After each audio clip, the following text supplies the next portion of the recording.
En septembre 2016, le mouvement ATD Quart Monde s'est associé à des chercheurs de l'Université d'Oxford en Angleterre pour lancer un programme de recherche participative de 3 ans.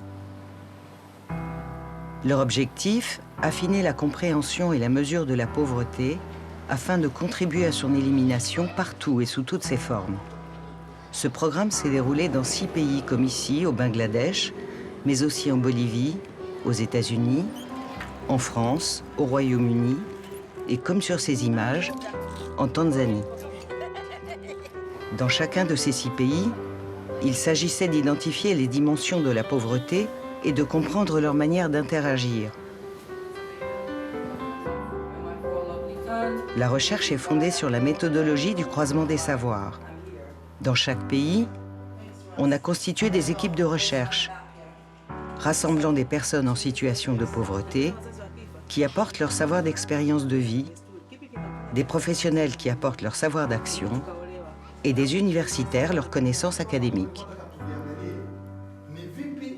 L'enjeu dans cette recherche, c'est de travailler ensemble entre universitaires, praticiens professionnels et des personnes qui ont l'expérience de la pauvreté. Donc c'est pas facile, c'est pas simple, il faut d'abord se comprendre. Et donc on met en place des manières de faire pour arriver à travailler ensemble et à ce que chacun amène son savoir. Tout le monde se met à la portée pour qu'on soit co-chercheurs à égalité, que ce soit chercheurs professionnels ou militants. Nous, les chercheurs, en général, on travaille sur des objets de recherche. La pauvreté, c'est un objet de recherche. Et le croisement de savoir transforme l'objet en sujet. On ne va pas aller rencontrer les personnes qui ont l'expérience de la pauvreté pour qu'ils nous racontent ce qu'ils ont vécu. Et puis nous, on fait après notre analyse. Ce qu'on va, c'est les associer à la réflexion. Et c'est ça que je trouve assez impressionnant dans la démarche d'ATD, c'est les moyens qu'on se donne pour que ces personnes qui ne sont pas dans le métier de la recherche puissent participer comme sujet et non pas seulement comme témoins d'une expérience. Première étape du projet, le recrutement des participants. Ici, en Tanzanie, il a fallu aller à la rencontre des personnes vivant dans la pauvreté, sur leur lieu de travail. Cette démarche inhabituelle a été bien accueillie par certains, comme Evelyne Anthony, mère célibataire qui casse des pierres dans cette immense carrière, plusieurs heures par jour, pour gagner de quoi nourrir ses 4 enfants.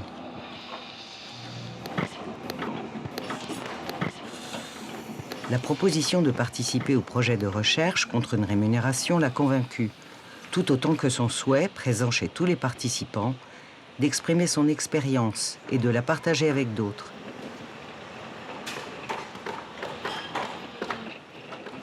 C'est au cours de réunions comme celle-ci, entre pairs, que chacun a pu commencer à partager son expérience et ses réflexions. Ici, on apprend beaucoup sur différents sujets liés à la pauvreté. Lorsque mon père est décédé, ma mère est retournée vivre avec ses parents. Elle devait trouver un nouveau mari. Cet homme m'a rejetée. Alors on m'a envoyé vivre chez ma grand-mère, mais elle pouvait à peine subvenir à ses propres besoins. On n'avait pas de quoi manger, je suis donc retournée vivre chez ma mère pendant 3 ans.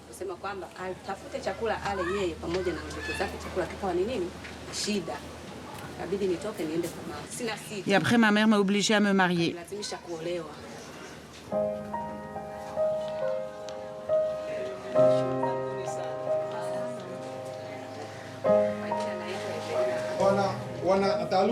Universitaire, pour vous, qu'est-ce qui rend la vie intolérable?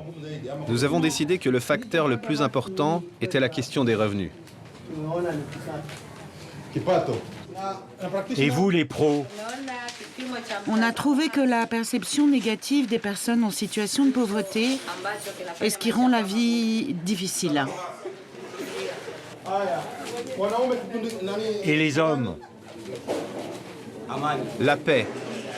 Sans la paix, ni travail ni commerce ne sont possibles. Et les femmes? La paix. La paix aussi. Sans la paix, on ne peut pas travailler. Dans la paix et la tranquillité, on peut faire du commerce, de l'agriculture, on peut tout faire.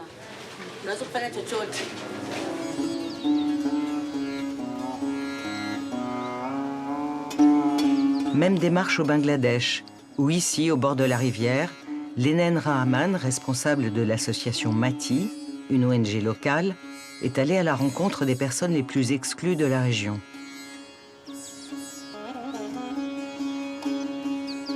Ces femmes sont appelées les veuves du tigre, car elles ont perdu leur mari, victimes d'une attaque mortelle de ce prédateur dangereux.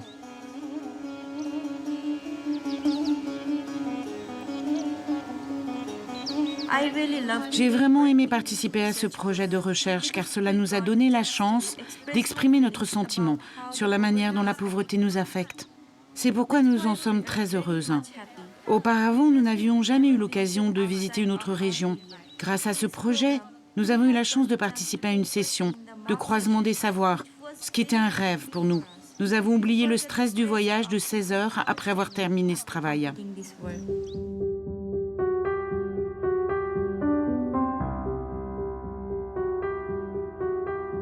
Au bout de quelques mois, dans chacun des pays, les rencontres se sont multipliées.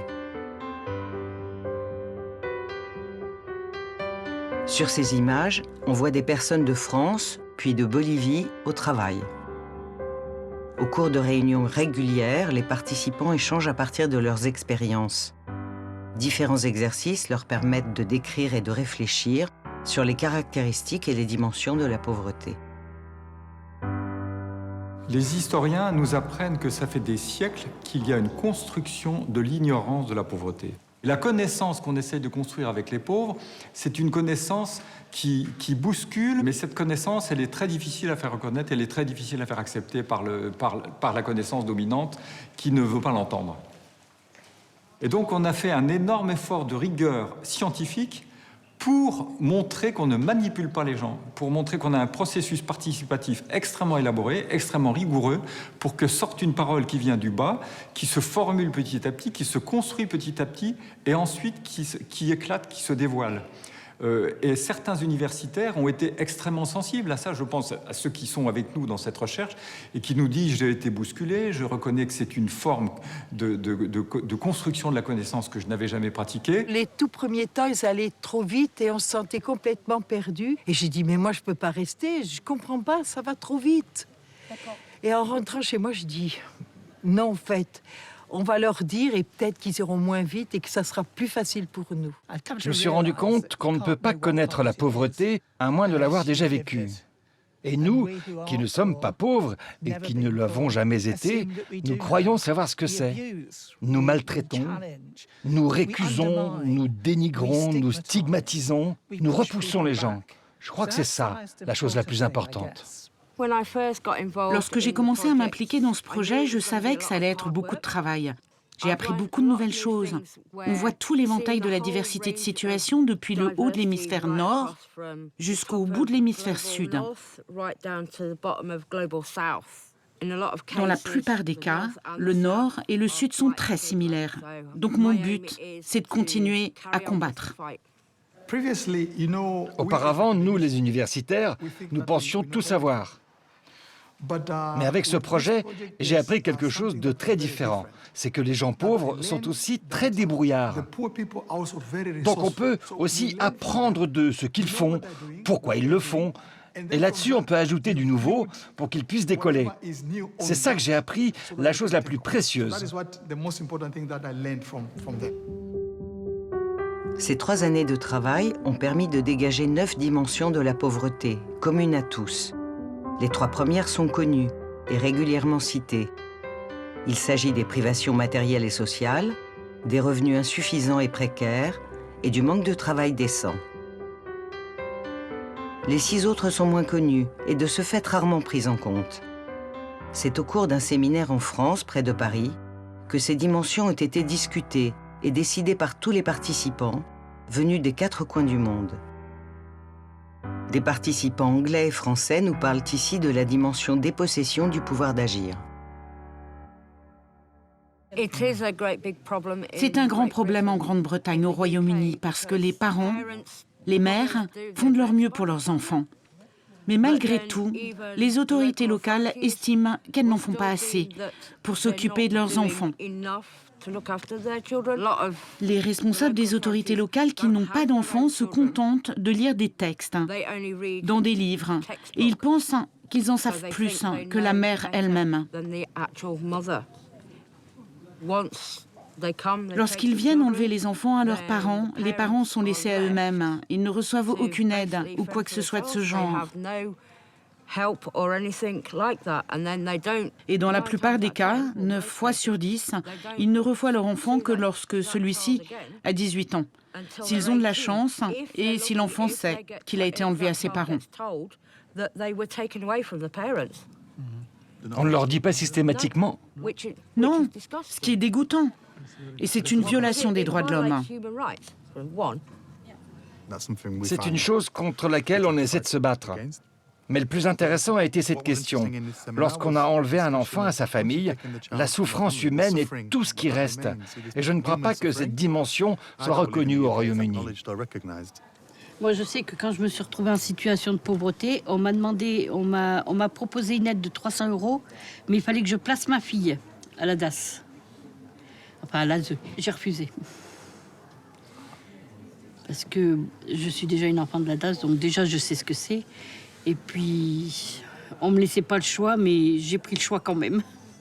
C'est un peu des choix inimaginables auxquels sont confrontées les personnes en situation de pauvreté. Avoir une aide, en échange, placer son enfant. Il n'y a pas de choix là-dedans. Ne pas travailler ou aller faire un travail pénible, mal payé, non déclaré. Et ça, on l'a entendu en France, on l'a entendu également pendant ce séminaire, en fait, où d'autres personnes, d'autres pays nous partageaient des expériences de ce style-là. C'est vraiment une soumission, une dépendance. C'est pas parce que les gens sont pauvres que vous n'avez pas le choix. Si vous avez besoin de quelque chose, vous êtes obligé de dépendre ou des associations, des centres sociaux et tout. Et pour beaucoup de personnes, c'est et la peur d'y aller, parce qu'il faut toujours raconter sa vie privée. Et puis la honte quand même, de se dire, mais j'ai honte quand même de réclamer quelque chose. Et ça, c'est dur à porter. Et c'est vraiment... Je dirais même que c'est un facteur aggravant, de, la pauvreté. Oui. Ouais. Quand j'étais dans la rue. Ouais. On est soumis aux aléas, aux insultes des gens parce que vous faites les poubelles. Ou alors ils traversent, ou alors ils vous invitent à manger. Gentiment, ils vous disent, écoutez, venez manger. Et puis quand vous arrivez en haut, on commence par vous donner 1 litre de vin rouge. Vous dites, mais attendez, je ne bois pas d'alcool. Ah bon, les gens dehors boivent pas d'alcool? Pourtant, j'en ai vu beaucoup. Je dis, oui, peut-être, mais pas moi. Tout ça parce que je vivais dans la rue. Le travail de recherche et les échanges ont permis de mettre en lumière combien ces dimensions cachées de la pauvreté sont liées et interagissent. Exprimée par l'équipe de Bolivie, la souffrance dans le corps, l'esprit et le cœur est largement partagée par tous. La souffrance, c'est une de ces dimensions auxquelles nous avons été confrontés tous ensemble. Nous avons entendu des expériences vécues dans l'hémisphère sud, comme en Tanzanie, au Bangladesh, ou dans le nord, comme aux États-Unis, en France, au Royaume-Uni. Nous nous sommes rendus compte que c'est une dimension commune à tous. La souffrance, on la subit en permanence lorsqu'on vit dans la pauvreté. Le père et la mère souffrent de ne pas pouvoir offrir de meilleures opportunités à leurs enfants. Ils souffrent aussi de voir leurs enfants travailler. La souffrance, c'est aussi le fait de réfléchir en permanence. Réfléchir à ce que tu vas faire demain. À ce que tu vas trouver pour manger le lendemain. Si tu auras de quoi nourrir tes enfants. Si tu auras les moyens d'acheter des fournitures scolaires pour qu'ils puissent aller à l'école. C'est tout ça, la souffrance. Alors, tu réfléchis tout le temps. Et parfois, tu n'arrives même pas à dormir tranquillement. Ça te provoque une souffrance psychologique, mais aussi physique. Une souffrance intérieure qui est profondément ancrée en toi. Tu n'as plus la force pour continuer à te battre.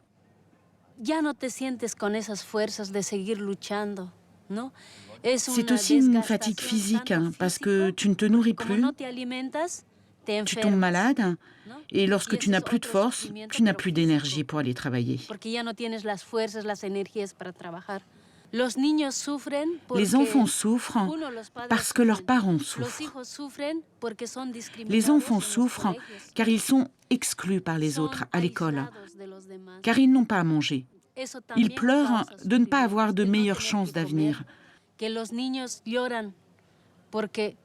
Ils souffrent en permanence, aussi bien sur le plan affectif que physique. Vivre dans la pauvreté, vous voyez, c'est vivre dans le désespoir constant. Ça t'emmène à avoir des sentiments très négatifs, jusqu'à même envisager de se donner la mort avec ses enfants. Oui. Ouais. Ouais. Et aussi, les gens ont peur. On l'a beaucoup entendu, ce mot « peur », aussi bien en Bolivie qu'aux États-Unis, qu'en Angleterre. Ce mot qui nous paraît si simple, si anodin, mais qui a un sens très profond. La souffrance, la peur et la honte font partie de l'expérience de vie des plus pauvres. Et cette dimension est intimement liée à une autre, appelée le combat et la résistance, dont nous parle ici l'équipe de Tanzanie. Kwa mfano, watu maskini wanapokuwa wanaishi katika jamii huwa wanasaidiana kwa vile vitu vidogo ambavyo wanavyo. Kwa mfano, les gens pauvres qui vivent ensemble s'entraident. Avec le peu qu'ils ont, ils s'aident les uns les autres. Ils partagent. kwa mfano kuna mama mmoja yeye alikuwa na mtoto wake Par exemple, un petit garçon allait recevoir son diplôme à l'école, lakini kutokana na hali yake alikuwa anawaza mais sa mère n'avait pas de vêtements présentables pour l'accompagner. nywele haziko sawa na unajua kwenye mahafali wanakuwa watu wengi. Lakini ilipofika ile siku ya graduation, Le jour de la remise du diplôme, un voisin lui a prêté des habits, des chaussures, de l'argent pour aller chez le coiffeur. Son fils pensait qu'elle ne pourrait jamais venir avec lui. Vous pouvez donc imaginer sa joie quand il l'a vue arriver. Kwa hiyo yule mama alienda kwenye ile party. Ce fut un vrai bonheur pour tous les deux. Yaani alifurahi kwa sababu hakutegemea. Voilà, un exemple réel de la solidarité qui existe entre les personnes qui vivent dans la pauvreté.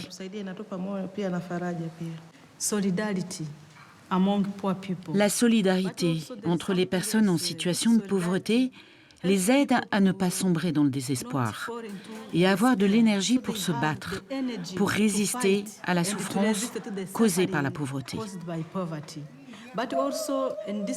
Mais vous voyez, dans cette dimension, il y a aussi un autre élément qui est le courage.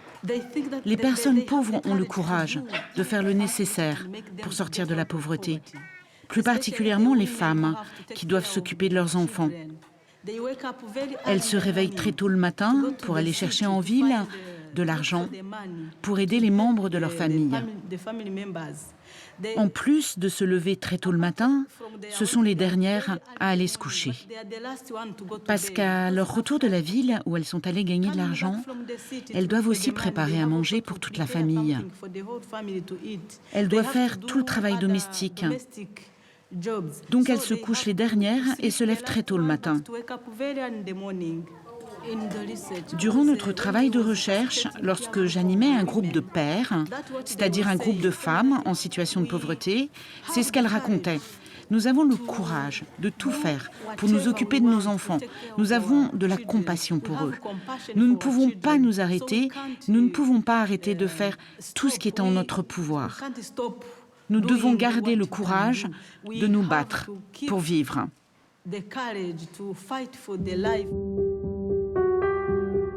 Ce courage de se battre quotidiennement, cette résistance, tout comme la solidarité, constitue une des dimensions qui interagit naturellement avec la suivante, exprimée ici avec force par l'équipe du Royaume-Uni. Les co-chercheurs l'ont appelée les contributions non reconnues.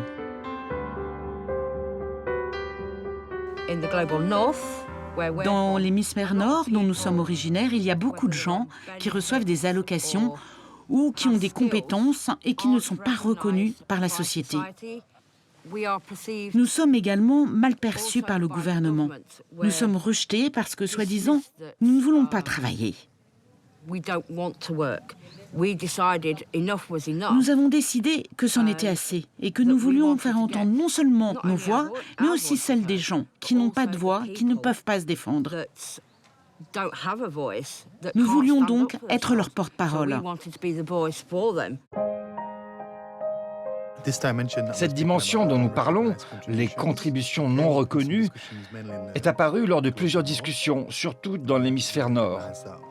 On peut la reconnaître en France, aux États-Unis et au Royaume-Uni, plus particulièrement au Royaume-Uni, où les personnes en situation de pauvreté sont blâmées, montrées du doigt, traitées de feignantes, ou ne sont même pas reconnues comme faisant partie de la société. Lorsque nous avons partagé cette dimension en discussion plénière avec ceux du Sud, cela a été reconnu de manière différente. On a reconnu que parfois les gens qui vivent dans les villages ont des difficultés et possèdent des compétences étonnantes, des compétences de survie, mais aussi des compétences scientifiques intéressantes. Et c'est comme un manque de reconnaissance, vous savez, et c'est lié à la stigmatisation dont nous parlons au Royaume-Uni.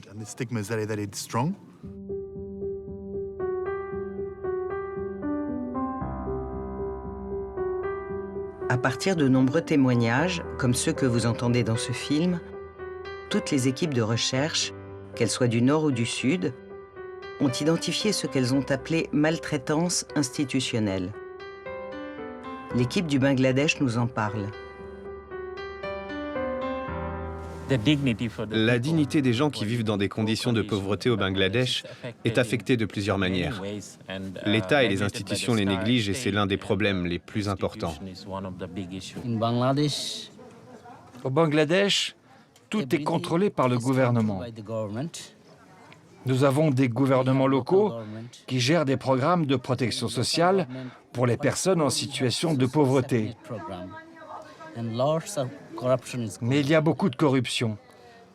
Il existe plus de 140 programmes de ce genre pour les pauvres, mais les personnes pauvres qui en ont besoin n'en bénéficient pas.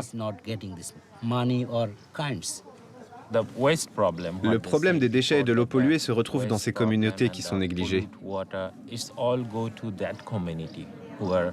Cela devient également un problème environnemental. Des personnes en situation de pauvreté qui vivent au bord du fleuve étaient censées recevoir des terres de la part du gouvernement ou d'autres institutions. C'était leur droit, mais il ne s'est rien passé. Ceux qui devaient recevoir ces terres n'ont rien eu. Il y a des familles migrantes qui vivaient auparavant dans différents villages. Elles ont dû partir à cause de la pollution de la rivière. Le gouvernement connaît leurs problèmes, mais il ne fait rien pour eux. Dans la société, les gens riches ne s'intéressent pas à ceux qui sont pauvres. Les mots maltraitance et institutionnel ont été choisis avec soin pour mettre en lumière la violence de certaines politiques de lutte contre la pauvreté qui contribuent parfois à exclure, à stigmatiser et à ignorer les besoins fondamentaux des plus pauvres.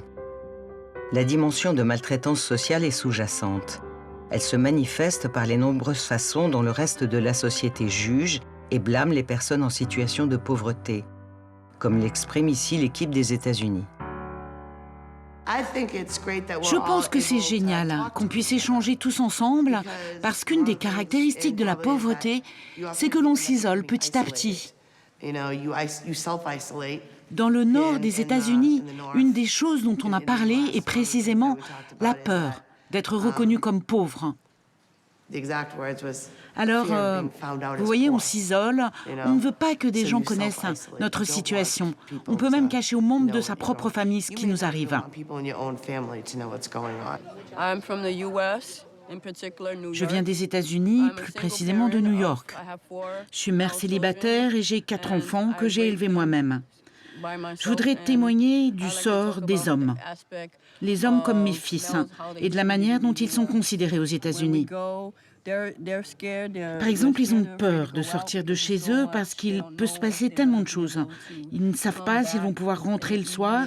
Et moi, avec mes 4 enfants, mes 4 fils, je deviens presque paranoïaque lorsqu'ils sortent. Vont-ils être arrêtés par la police? Risquent-ils d'être harcelés? Est-ce qu'on va leur tirer dessus? Tout cela à cause de la couleur de peau, maltraitance sociale à cause de leur couleur de peau.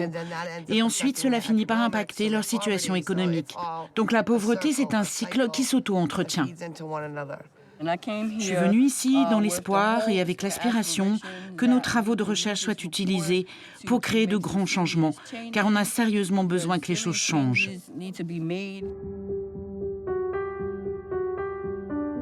Le 10 mai 2019, les résultats de ce travail rigoureux mené durant 3 années ont été dévoilés au cours d'un séminaire à l'OCDE à Paris. Devant plus de 350 participants, il a été démontré qu'une vraie participation des personnes en situation de pauvreté est possible dans le cadre d'une recherche internationale. Fondée sur le savoir d'expérience de ceux qui souffrent et résistent, il est possible de construire une meilleure compréhension de la pauvreté. Le secrétaire général de l'OCDE a ouvert ce séminaire et a souligné l'importance pour l'OCDE de prendre en compte les résultats de cette recherche.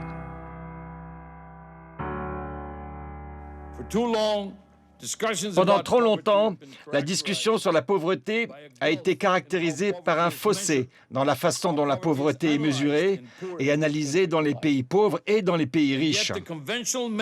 Les mesures conventionnelles utilisées pour mesurer l'extrême pauvreté, basées sur le seuil de 1,9 $ par jour, nous disent que l'extrême pauvreté a depuis longtemps été éradiquée dans la plupart des pays de l'OCDE.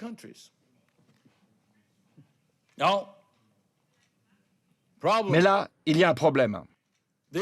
Cette conclusion est contraire à ce que les personnes ayant une expérience directe de la pauvreté nous disent de leur vie. Et elle reflète l'inadéquation de ces mesures.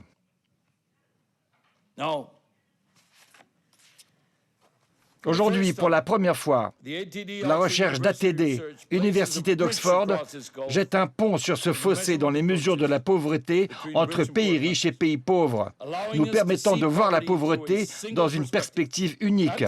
À l'OCDE, nous travaillerons d'arrache-pied pour élaborer de nouvelles mesures qui prennent en compte les dimensions les plus intangibles et les plus pernicieuses de la pauvreté, telles que la dépossession du pouvoir d'agir et la stigmatisation.